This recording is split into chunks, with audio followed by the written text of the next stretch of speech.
Today we're working on page 44B, 61 to 79 odd.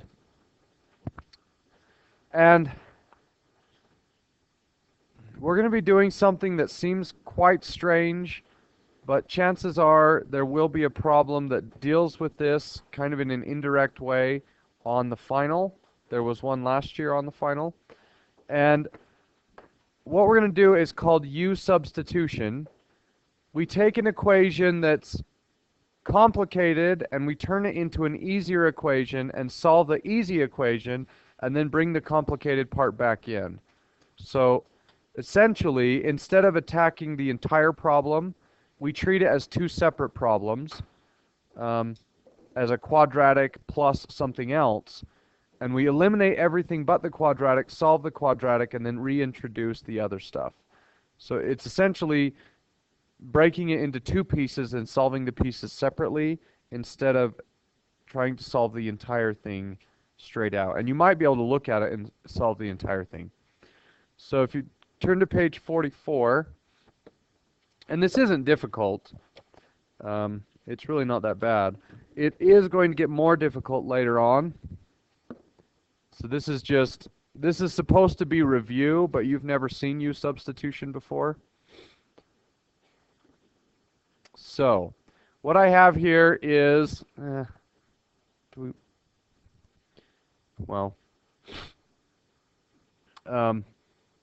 let's actually do 64. It'll probably make a little bit more sense. Okay, anytime you have variables where the exponents, the first exponent is double the second exponent, it's technically a quadratic. So if you look at 64, we have x to the fourth, x to the fourth and x squared. Because the first exponent is twice as big as the second exponent, we can treat it like a quadratic. So what we're going to do is say u equals x squared. That is this term. We always set u equal to whatever the middle term is. So whatever exponent is half as big as the first one. So if I rewrite this, I get u squared minus 8u plus 16. Does that make sense? Because it's essentially x squared squared minus x squared to the first. So x squared is u. Okay? So whatever the middle term is, you call it u, and it's always going to turn out to be u squared and then u. You'll get used to this.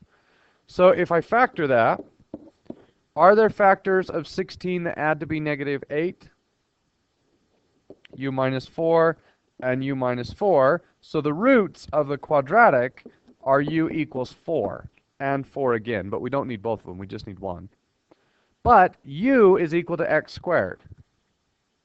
So now I resubstitute the x squared back in. X squared equals 4. Solve that. X equals plus or minus 2.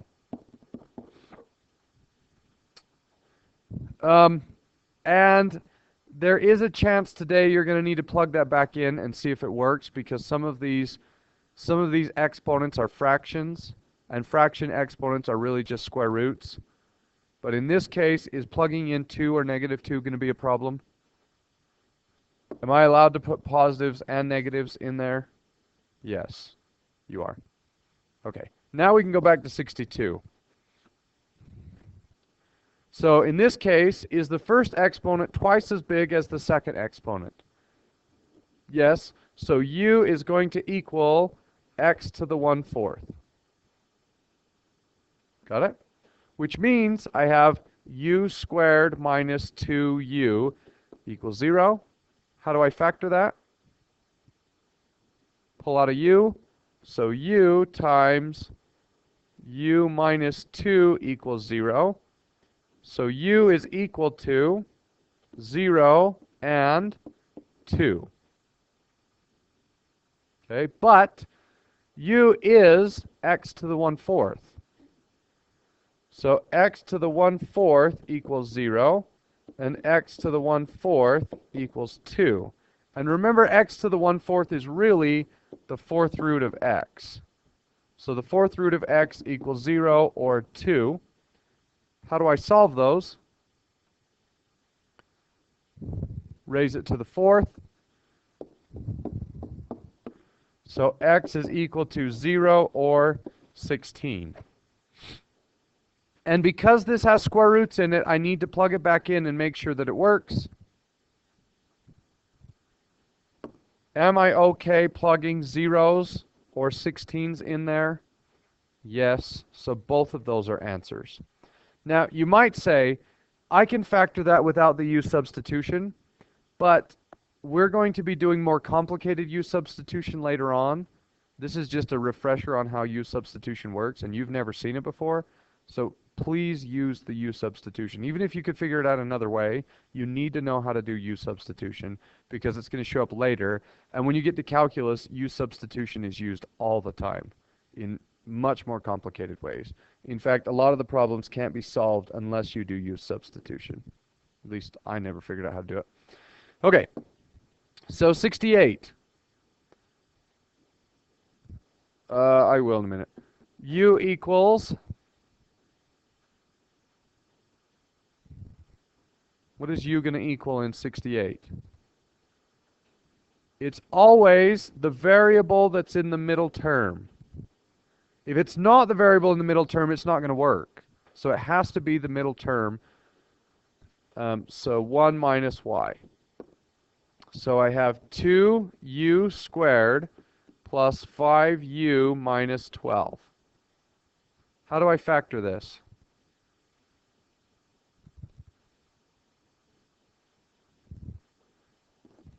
Got to put it in the box.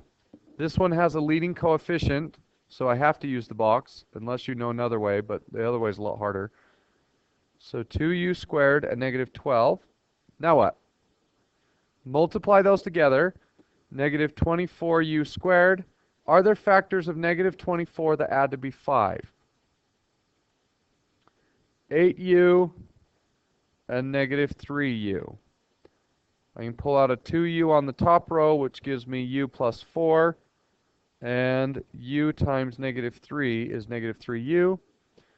So my factors are u plus 4 and 2u minus 3. I set each of those equal to 0. And I get u equals negative 4 and 3/2. Is everybody okay with that? All right. But u is equal to 1 minus y. So 1 minus y equals negative 4, and 1 minus y equals 3/2.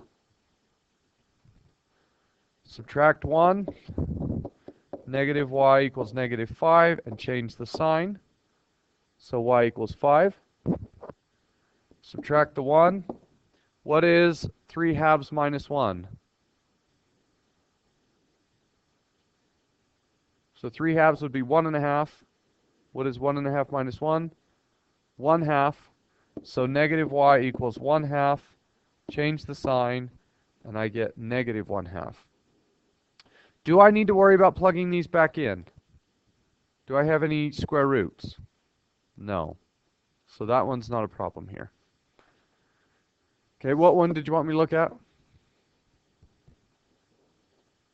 So in this case, u is going to be x to the 1/3. So it would be u squared plus 2u equals 0. How do you factor that? Pull out a u.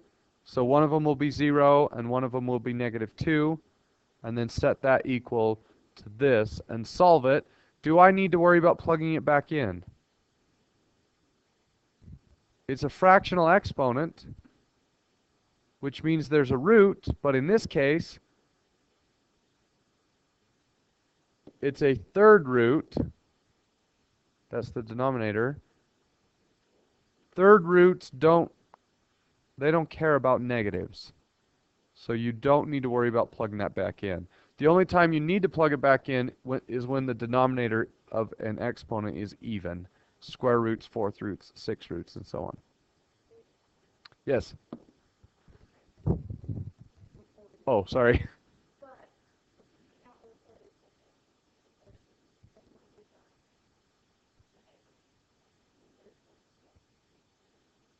So,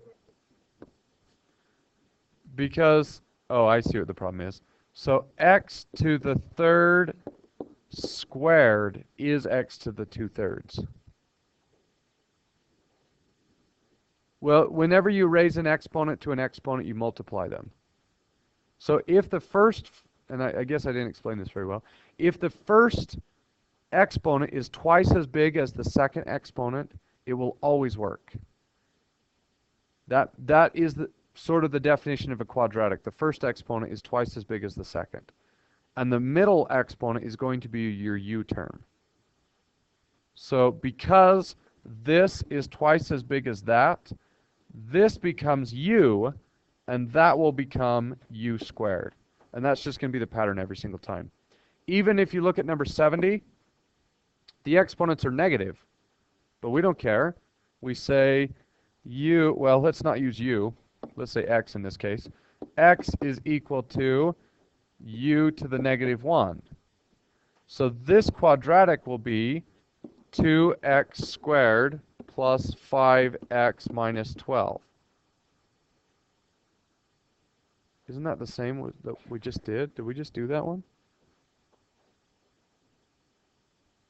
Yeah. This is essentially the same as 68, right? Isn't that the quadratic we got for 68? So it factored to be 3x, was it plus 2? Minus 2, and x. No, that's not right. What was it? 2, oh yeah, that's right. Sorry, 2x minus 3 and x plus 8. So that is going to give me the roots x equals 8 and x equals 3/2. And this will be equal to u to the negative 1. U to the negative 1 equals 8. And u to the negative 1 equals 3/2. How do you solve u to the negative 1? What does u to the negative 1 really mean? It's 1 over u. So that's really 1 over u equals 8. And 1 over u equals 3/2. I can just flip everything upside down and get u equals 1 over 8 and u equals 2 over 3. Do I need to worry about plugging these back in? The only times you need to worry about plugging back in is if you divide by 0 or you're taking the square root of a variable. We will divide by 0, or we will divide in this case, but not by 0, and there are no square roots, so we should be fine. Okay, let's do one more. Look at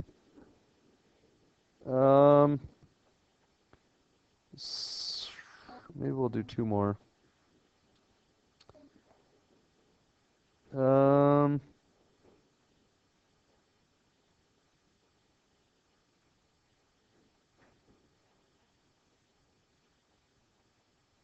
Okay, look at 78. Well, before we do that, we can do 69 together. So for 69, u is going to equal x to the negative 4th. So my equation is 1u squared minus 17u plus 16 equals 0. What are the factors? U minus 16 and u minus 1. So u is equal to 16 and u is equal to 1. But u is x to the negative fourth. So x to the negative fourth equals 16 and x to the negative fourth equals 1. But x to the negative fourth is really just 1 over x to the fourth. So 1 over x to the fourth equals 16, and 1 over x to the fourth equals 1. Flip that upside down. X to the fourth over 1 is equal to 1/16, and x to the fourth over 1 is equal to 1 over 1, which is 1. Now what?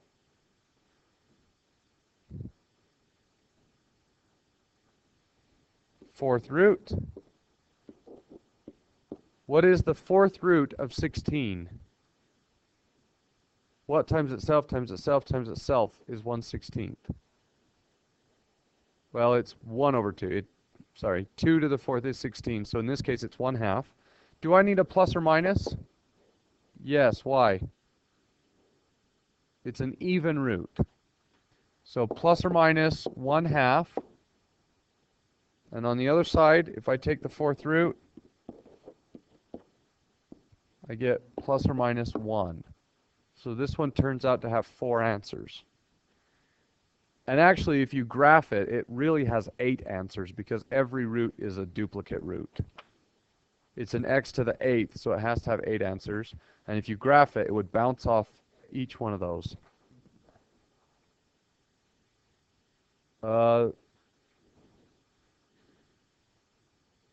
Does it really have eyes?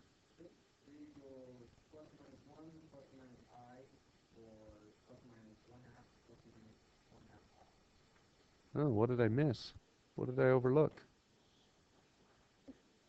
Oh, I see what they did. Okay. I'm leading you astray. So x to the negative fourth equals 16, and I overlooked it. Thanks, Coy. So x to the fourth minus, I see why, x to the fourth minus 16, and x to the 1/16 minus 1 equals 0. Okay, I lied. They're not duplicate roots. Does that factor?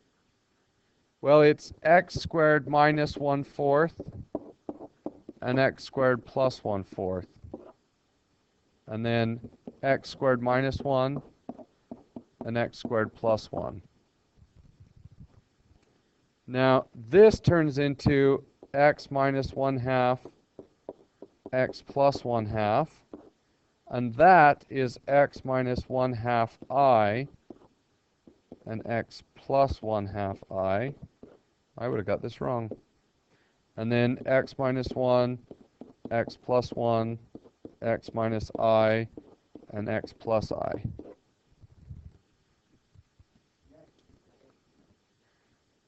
Okay. That was 16. You didn't write it, or 69? You didn't write it down? Oh, that was a mistake. Okay, let me show you 78.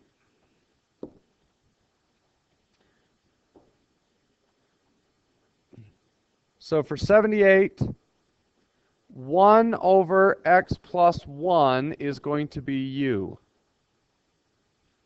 So we get u squared plus 4u plus 4 equals 0. Everybody get that? So this, excluding the 2, this is u, and this is u. So we have u to the second, because I could square this, right? U to the second plus 4 copies of u plus 4 equals 0. This factors into u plus 2 times u plus 2. So I only have one root, u equals negative 2. But u is equal to 1 over x plus 1. So 1 over x plus 1 equals -2. How do I solve that?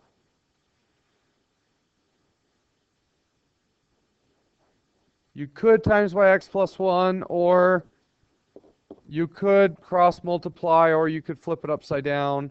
There are lots of options. If we cross multiply, we get -2x minus 2 equals 1. So we add 2, -2x equals 3, divide by -2, x equals -3/2.